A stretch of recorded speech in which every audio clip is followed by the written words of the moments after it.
Temptations, Five Heartbeats, Cool Runnings, Above the Rim, Waiting to Exhale. You know, there was one common factor in all those movies. And this is an individual who's always made it a point to press roles that were of really positive and successful, you know, black men, black musicians, you know, figures in society. Right. And that's something I also want to talk about because it's very important that he always had that distinction. He's someone we grew up with, one of our heroes, you know, not just in hip-hop culture, but just in urban culture. And it's an honor and a privilege to talk about this, his music career, his theater work, and we're going to get into all of it. But ladies and gentlemen, in cyberspace, Drop a Gem Show is proud to present Leon Robinson. What is good, brother? What's up? But you might as well just say Leon, because if you say Robinson, they're not going to know who you're talking about. That's true. You're right. Yeah. Hey, Leon, there's only a few who can go. Like, you got Kobe, Jordan, LeBron, Leon. That's it, man. Well, nice to know I'm in good company. It's facts. It's facts. Thanks for coming on tonight, man. We appreciate it, man. Thank you. Absolutely, man. So, listen, let's just jump in, man. I know you're from the Bronx. Grew up there, mid-'60s, '70s. Talk about that. Well, I'm actually from Mount Vernon in the Bronx. Okay, all right. Well, same difference. You know, that's right up the block. Talk about growing up in that area as a youth and what that was like for you as a kid. You know, growing up in the, you know, I grew up in the Soundview area of the Bronx. I was like about 8. And then moved uptown to half my family lived in Mount Vernon, and the other half lived right on the border of the Bronx and Mount Vernon.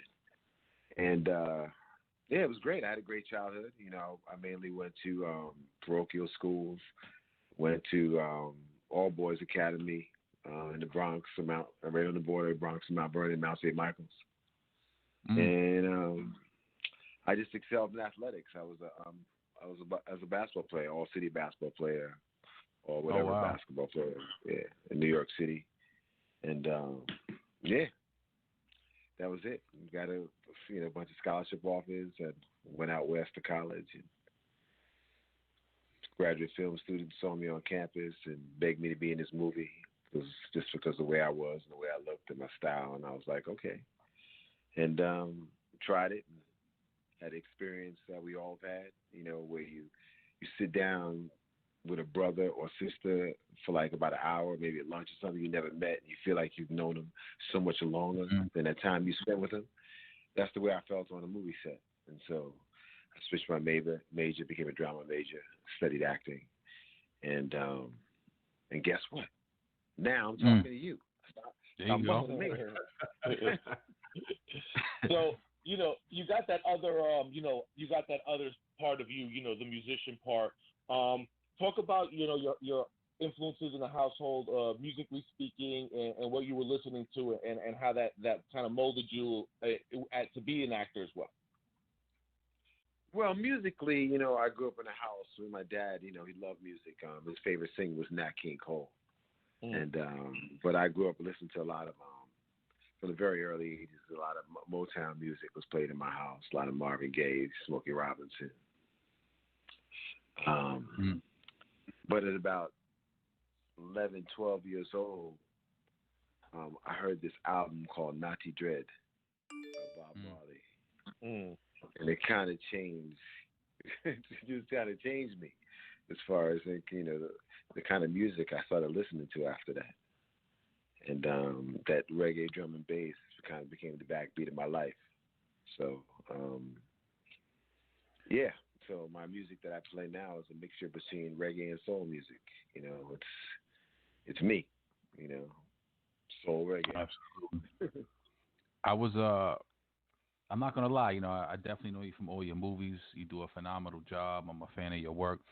I wasn't really too familiar with your music, and I went back this week when I found out you were going to be on the show, and I listened to all the projects you dropped, and I got to say, phenomenal music, and you might be the only person I've ever heard fuse, you know, reggae with that soul, and you know, you just mentioned right now and talked about influences.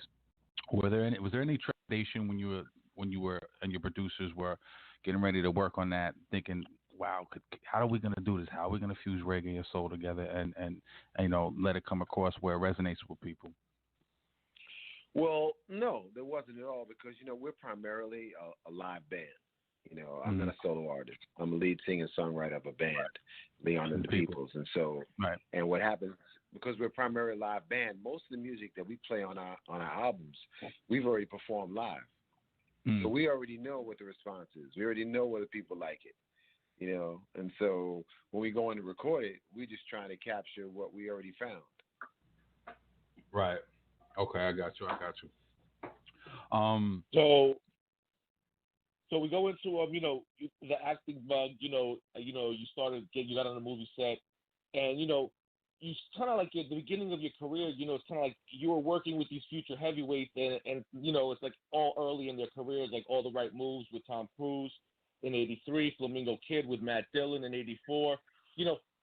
How was it like working with other younger artists at the time and just collaborating and kind of like coming into your own as an actor so young?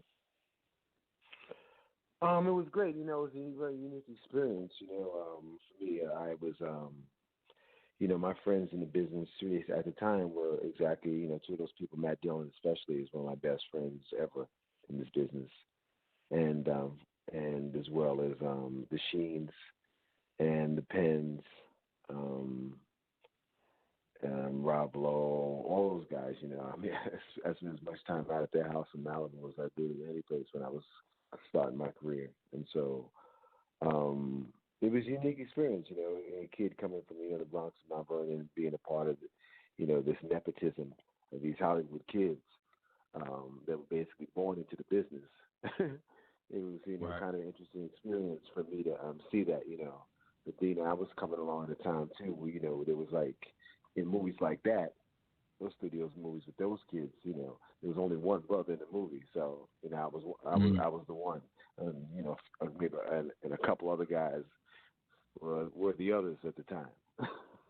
Right. Was it a culture shock going from New York to LA, so to speak, in the whole Cali lifestyle? No, not at all, because I only accepted scholarship offers in California. For some reason, I thought I was supposed to be in California, and I couldn't stand the New York winters. So when I was taking my college visits, man, the only places I even decided I was going to choose between was colleges, in California. So whatever D1 schools that were recruiting me in California were the ones I was looking at.